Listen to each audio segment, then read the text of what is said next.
My name is Janice B. Gordon, and this is Scale Your Sales Podcast. Welcome to Scale Your Sales Podcast, listed number 9 of 43 best podcasts for every sales professional. I am Janice B. Gordon, the customer growth expert, awarded RevTech strategist of 2024. In today's episode of Scale Your Sales Podcast, my guest talks about the heart of good revenue strategy. In explaining what that may mean, he gives us a framework, a 4-part framework. And at the beginning of that framework talks about desirability and measuring desirability using criticality on the vertical axis and rarity on the horizontal axis. We discussed one of my frameworks or points, priority, and how that can be layered into this framework talking about criticality and rarity. We went on to talk about one of his heroes, and it's really interesting that my guest had an ask as well, which has never happened on the podcast before, but I absolutely loved it. My next guest is the CEO and co-founder of Revelesco. He is behind the strategies and frameworks of countless successful startups and scale-ups. He is a 4-time CRO with an IPO under his belt and currently coaches more than 40 SaaS CEOs from around the world. Please welcome Scale Your Sales Podcast, Pete Crosby. Thank you for having me, Janice. It's great to finally meet you after all this time talking on LinkedIn.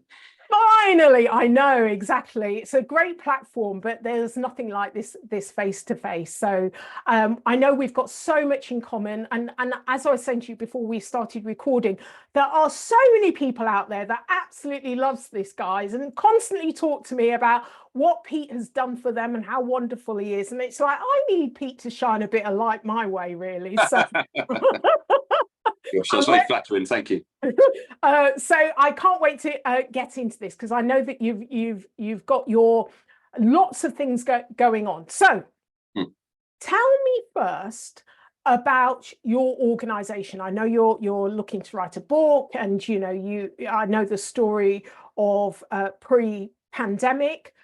So now we've got a new organization. You're helping to mentor many organizations. So tell me about what does this look like going forward 5 years from now, and tell me about what's the core of what you do. Okay, well, we've got 3 objectives at Revelesco, and the first and the most important one is to enable CEOs, founders, leadership teams of late stage C through the Series C businesses to be self-empowered. In other words, we want to make ourselves redundant as quickly as possible because the skills of those individuals are extremely high, but because leaders don't know what they don't know, there's just stuff that people like me have done before that can be enormously beneficial. And the problem is that most people who've done what I do end up investing or retiring or joining a couple of boards, and nothing wrong with any of those things. But what I would rather do is try and give as much of that knowledge and insight back as I possibly can. So that's the first thing. Second thing is that all of us care about this phrase, which actually one of my team, Suzanne, came up with, eudaimonia well-being, which I didn't know what it meant when she first explained it to me. But it's this idea really of like, people first.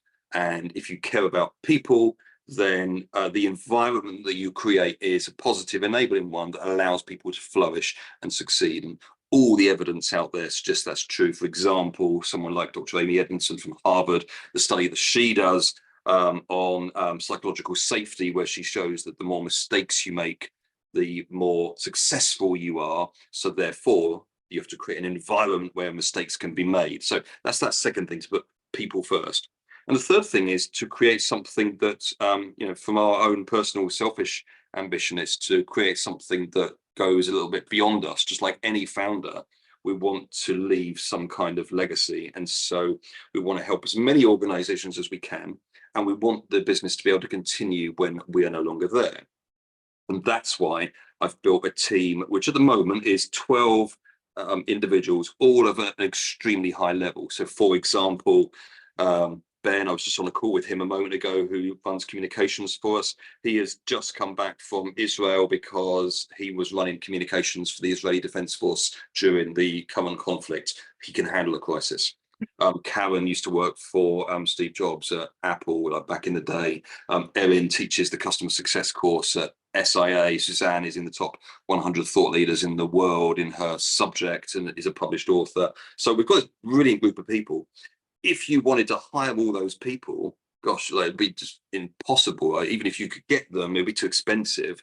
And so to be able to parachute one, two, or even all of those people into an organization and then work on what I call whole revenue strategy projects with them, which means taking the fundamentals of revenue strategy and converting it into action so they can go out and grow effectively. And I guess the final thing to say on this is almost everyone approaches us thinking they've got a sales problem, and sometimes they have, but very rarely is it a sales problem. It's normally much more fundamental. It's a go-to-market issue, it's a product market fit issue, it's a narrative issue, it's an ICP issue, stuff that sits like at the root of everything. But VPs of sales tend to get blamed for it. If your sales figures are bad, it's your fault, you get fired. And in my experience, that's usually a symptom rather than a root cause. So that's the kind of stuff that we work on. Interesting. There's a lot to delve into. So when I asked a question about 5 years from now, but you kind of indicated the company will continue without you. You're also building a lot of thought leadership and a lot of models and strategies. And so is the philosophy behind that this can stand on its own? So we need to kind of have all these systems, processes, and frameworks in the business. Yeah, exactly. Thank you. It's exactly that. I'll give you one example. When we talk about whole revenue strategy, there are 4 components of that, and when I explain them to you, I imagine, will say, well, that's not really that revolutionary, because it isn't. But most companies don't do it. So to my mind, there are 4 things that need to happen at the heart of any revenue strategy, and none of them use the word sales. That comes after. And none of them use the word revenue, because that's an outcome anyway. So those 4 things are: 1, desirability, is having a product that people really want, solving a pain that is annoying enough that you need to fix it, that you're going to lose your job if you don't fix it, or you won't be efficient if you can't fix it, or your company will struggle if you don't fix it. So that's that first bit. But then the second bit is what I would call clarity. It's like, can you tell the story of that product in a way that people understand? We have all probably used or know of or worked with companies that produce wonderful products, but no one seems to know about them, and they never grow as they should. That's just so disappointing. So it can't just be about the product. It must be about the way you communicate that. And the third bit is predictability, which is, for me, this idea that you're trying to build an engine or a model that will scale. This literally on the wall behind you, it says scale your sales, and that's exactly the challenge. So how do you do it so it's not just the founder that can tell that story? How do you do it so it's not just that one rainmaking salesperson that is so talented, but she can't explain to anyone else how she does it? How do you have a marketing function that is able to deliver that message at scale? So the product needs to be desirable. The message needs to be clear. The message itself must be scalable. And then finally, when the customers get it, it needs to be like really good and deliver what they thought they were going to get. And they need to advocate for it and want to buy more. So if you've got those 4 things, just an incredible product, a good message, a strong scalable plan, and then satisfied customers, like, how would you lose? So it's really not rocket science, but people don't focus on that stuff. And so what actually happens, in my experience at least, is the marketing team go off and do this. And they're probably very focused on good things. Like they care about lead generation and the right sort of lead generation, ICP. They care about good content creation, visibility, like all of this stuff is good. over here, the sales team are probably trying to close this quarter, and maybe if they're smart, trying to do the next quarter. And so their measures are different to the marketing measures. Meanwhile, over here, the product team have got some other set of things. And whilst none of them are idiots, they're all doing the right things. It's not really joined up. It's not central. And that's why I believe there has to be this whole revenue strategy at the heart of any successful organization. Because if you get those four things right, then the marketer, who may fall into any of those four things that I shared, salesperson who definitely falls into narrative, but probably falls into scalability, they will all be targeted on the same stuff. So they're a unit, a team moving together, trying to accomplish things together, rather than these siloed departments of marketers, salespeople, product engineers who kind of not sure that salespeople really understand the product, and salespeople that think that they pay everyone's wages, and like everyone gets siloed, and it's so disappointing. So it's those four things that we focus on and trying to educate founders, because there are frameworks that enable you to do each of those things. Every single company that you will talk to, and I know that you've worked with lots of organizations, so I guess you might feel the same way. You never implement the same solution twice. But if you go far enough, like the general framework and thinking and the questions you ask are the same, but the way you do it for a mining SaaS business that helps with social responsibility in the mining industry in South Africa versus like a sales engagement platform in Silicon Valley versus something that helps homeless people get off the streets in Paris. These are such different organizations, and all the three of those organizations exist, by the way. The frameworks that they use are the same, but the way they deploy them, think about them, are completely different. Yeah, love that. There's one thing that I didn't hear in this is the customer. The customer. It felt quite internally focused and all very important that you have this kind of baseline of understanding of the desirability of the product, the message, but the message from the customer's point of view, how they view it, how they understand it. And, as you start to scale as well, how people will, it depends on the product, obviously, but, how you scale that product and that message from the customer's point of view, and whether the customers are changing. You can sell the same product to very different customers, but it's a completely different language and there's a completely different ask. So the customer changes that framework. But often I go into companies and they do not have the view of the customer internally. They say they do. They say they're customer-centric and they've done all this work and they've got all the ICPs in place, but they really haven't got the customer at the table. And, it may be that that's in your framework. I just didn't hear it, Yeah, I'm nodding along because you're absolutely right. I love that you brought it back to the customer. It's exactly the starting point. If you think about the first block and the fourth block, the first block, which is product, or rather desirability, this should not be about us at all. It's what is the pain that we're solving. So when I first started selling a long time ago, I kind of figured out and read enough books to understand that you're trying to solve a pain. What I didn't realize is that there's something that is much deeper than pain, and that's risk. And so, for example, and I hope this doesn't happen, but if after this call, as you go to walk out the door into your kitchen or wherever you are, and you stub your toe on the door frame, you will jump up and down, maybe even curse, and it will really hurt for about 5 minutes, and then it'll probably be okay. If, on the other hand, you were to feel a bit of a pain in your chest, the pain wouldn't be as intense, but the concern that you had would be much greater, because you're instantly like, it's not my little toe, which I could probably manage without that, not even worth going to see a doctor. My chest, gosh, what if it's my heart? That's terrifying.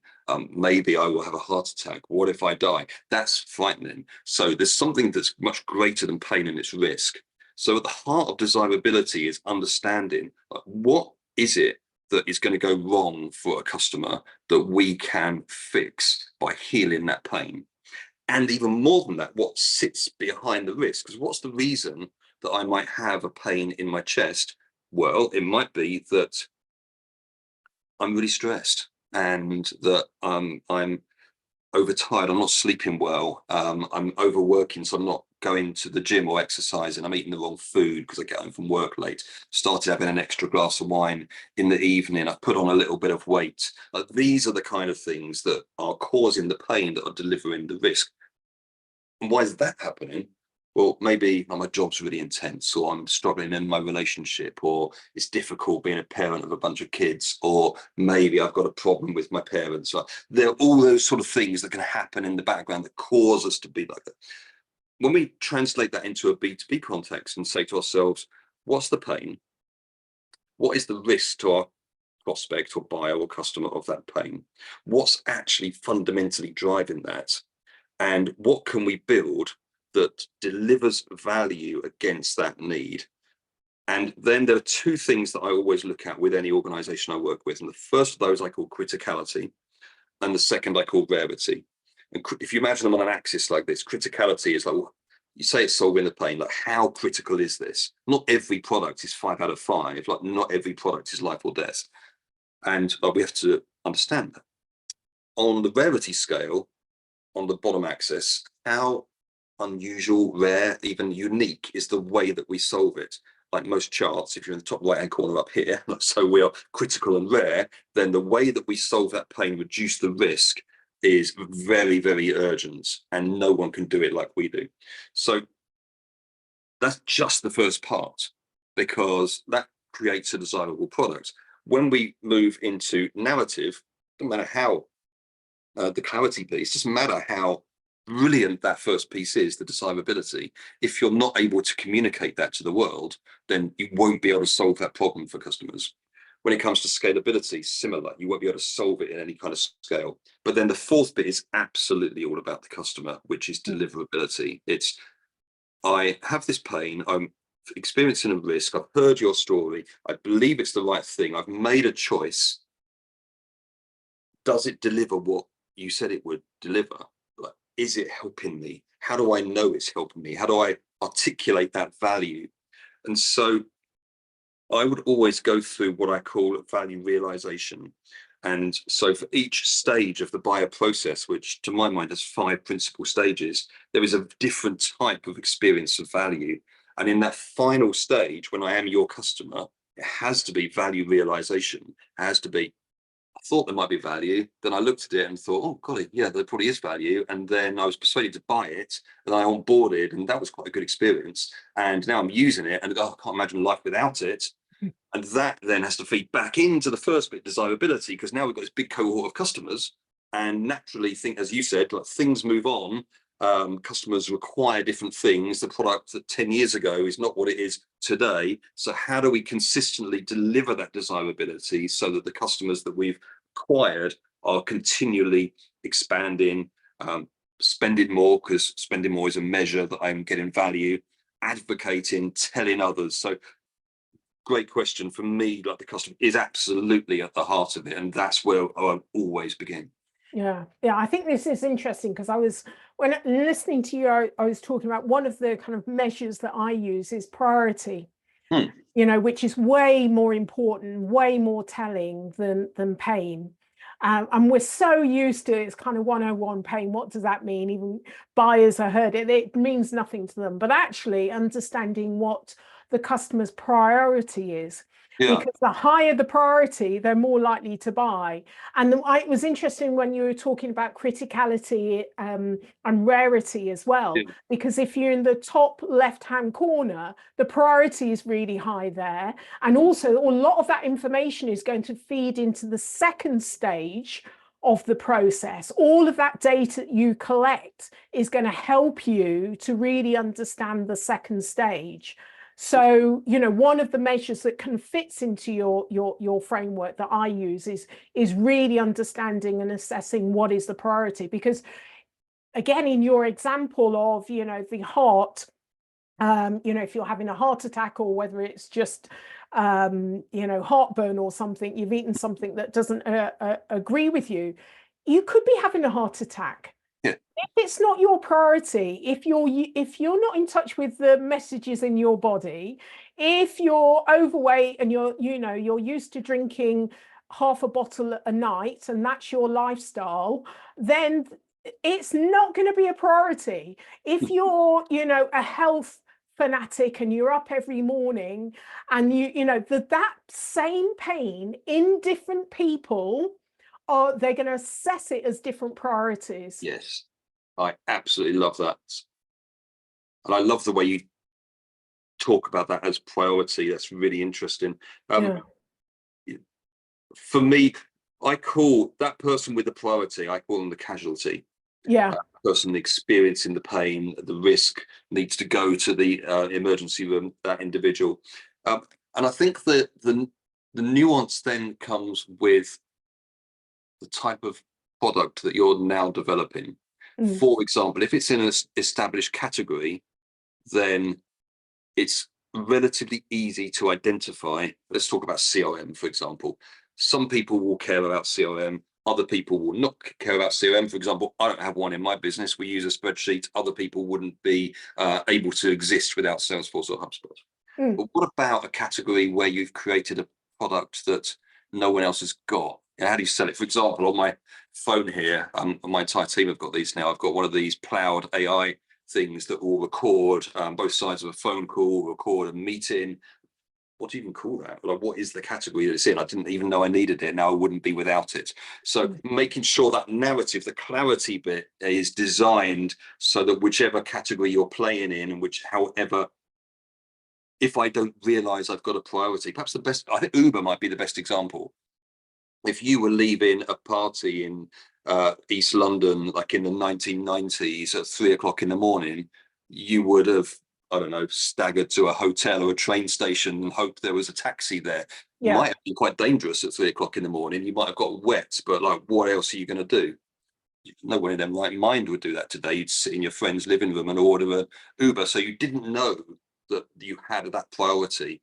And so that's why that clarity piece to me is so useful, because how are we going to explain to Janice that she doesn't have to walk a mile in high heels to the train station? Instead, she can get on her phone and order an Uber. So Pete, you obviously don't know my life. Trainers. You're not a party girl? Come on. I've worn pink, but don't let that tell you anything about me.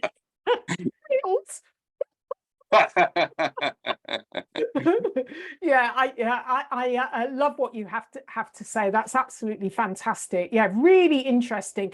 And I would urge everyone to go on to, you've got a fantastic blog. And so thank you for getting me to sign up for it. Lots of great information. They can read more about criticality and rarity. So, your blog is revenue.ghost, isn't it? Yeah, I've actually got two. Revenue.ghost.io is my personal one.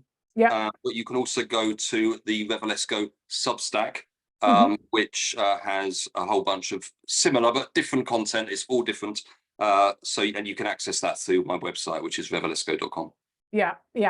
So, what steps would you urge sales organizations to go through in order to develop buyer and customer centricity? Well, I think the challenge, every organization that's ever come to me has usually arrived with what they believe is either a sales or a marketing challenge. And I'll give you an example. So someone, I remember, they said to me, it was a CEO, but he said, we've got this problem in our funnel with proposals. We have these really good calls. We send out a proposal and then they kind of go dark on us and we struggle to get hold of them. And like, this is like a massive step in the funnel where everything disappears. Could you help us to look at our proposal and figure out what we're getting wrong? To which my reply was, well, I could, but I think first of all, what we have to understand is, why doesn't the prospect get the sensation of urgency? Why don't they believe this is important? Because if it was really important, wouldn't matter how much your proposal sucked, they'd still come back to you because they really want to talk to you about this. So let's go all the way back to, again, some of the things we discussed. What is it that what is the pain that the customer is experiencing? what is it that we do that is so mission critical and rare and also immune insofar as it's hard for others to directly copy what we do. And then I would recommend going and talking to 3 groups of people. Group 1 are actual customers, people that saw the value and said yes.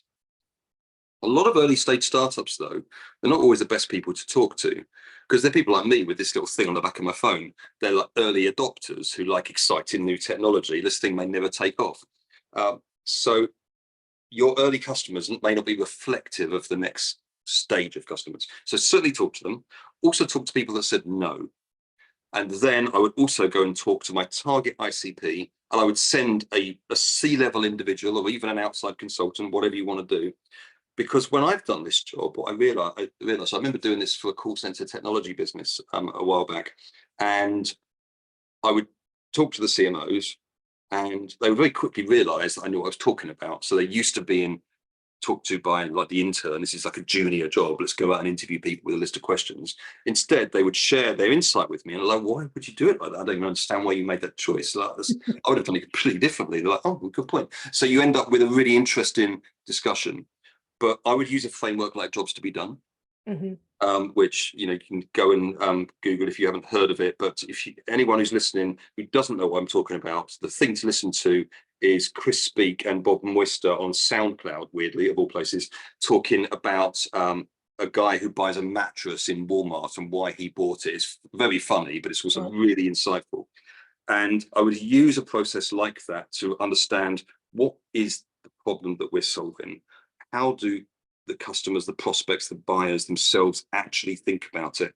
And I use 3 steps for this. What is the need? Let's define that need and be really, really, really hyper specific. Like, as a podcast host who lives in London and cares about sales and consults with companies, so we're getting very specific. There can't be that many people like that. Maybe there's 10 people like that in London.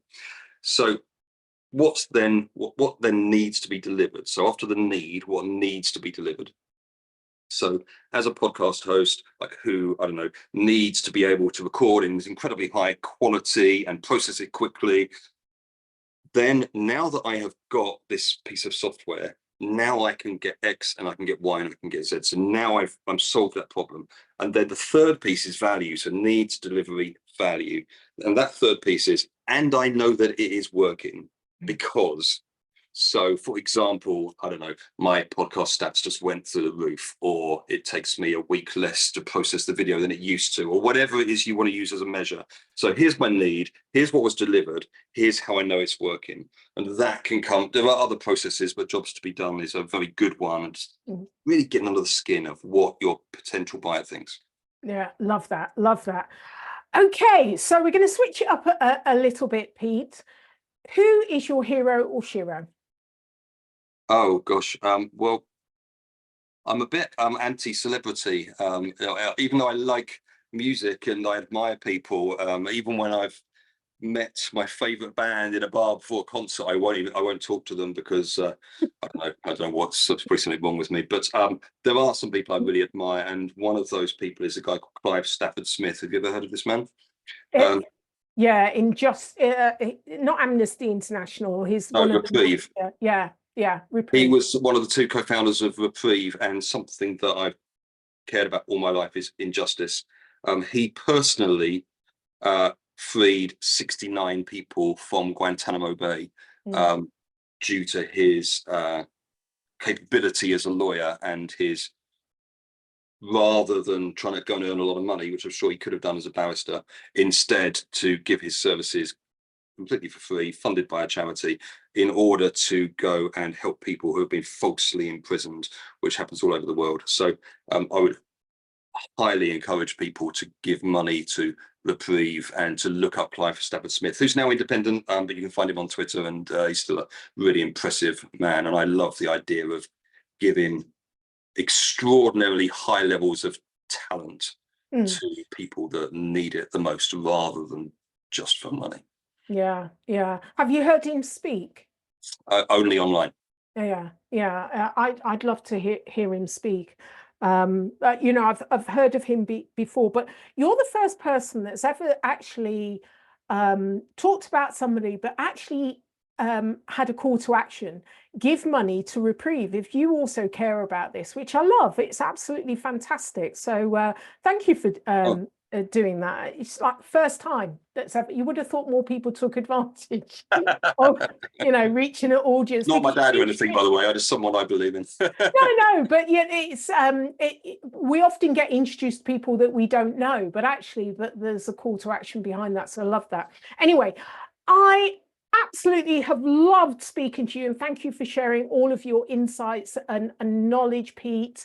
I'm definitely getting you on again because there's a whole host of other questions I have to ask you. So how can listeners get hold of you?